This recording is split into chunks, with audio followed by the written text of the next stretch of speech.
വിവാദങ്ങൾക്കിടയിലും ശബരിമലയിലേക്ക് തീർത്ഥാടകരുടെ പ്രവാഹമാണ്. 1.5 ദിവസത്തിനിടെ 1,66,000 പേർ മല ചവിട്ടിയെന്നതാണ് കണക്ക്. മണ്ഡലകാലത്തിന്റെ തുടക്കത്തിൽ ആദ്യമായാണ് ഇത്രയധികം തിരക്ക് അനുഭവപ്പെടുന്നത്. മല കയറുന്നതിനിടെ ആവശ്യത്തിന് വെള്ളവും ഭക്ഷണവും ഇല്ല എന്ന് ഭക്തർക്ക് പരാതിയുണ്ട്. ശബരിമല നട തുറന്ന് 3-ാം ദിവസമാകുമ്പോഴേക്കും അഭൂതപൂർവമായ ഭക്തജന തിരക്കാണ് സന്നിധാനത്ത് അനുഭവപ്പെടുന്നത്.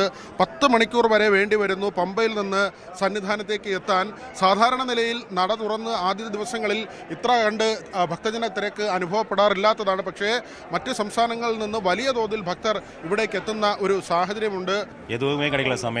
எதுவுமே கொடுக்கல. காலையில் 9 மணிக்கு ஸ்டார்ட் பண்ணோம். சாமியை பார்க்கும்போது 7:30 மணி ஆயிடுச்சு.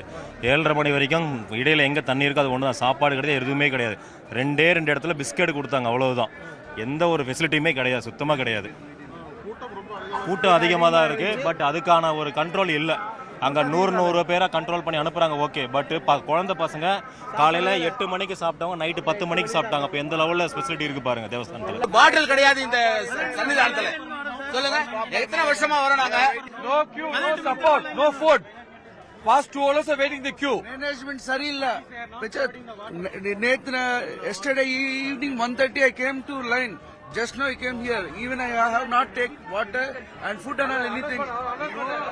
ആ തരത്തിലാണ് നമുക്ക് പറയുന്നത്. കാരണം ഈ തിരക്ക് വളരെ അധികമായതുകൊണ്ട് തന്നെ ഇവർക്ക് ഭക്ഷണം, വെള്ളം ഇതിനൊക്കെ ചില ബുദ്ധിമുട്ട് അനുഭവപ്പെടുന്നു എന്ന് തന്നെയാണ് അവർ പറയുന്നത്. ഇതിൽ ദേവസ്വം ബോർഡിൻ്റെ ഒരു ശ്രദ്ധ വരേണ്ടതുണ്ട്. കാരണം ആദ്യ ദിവസങ്ങളിൽ സാധാരണ നിലയിൽ ഇത്രയധികം ആൾക്കൂട്ടം ഉണ്ടാകാറില്ല. മാത്രമല്ല, ഇപ്പോൾ ദേവസ്വം ബോർഡിൻ്റെ തലപ്പത്ത് മാറ്റമുണ്ടായ ഒരു സമയം കൂടിയാണ്.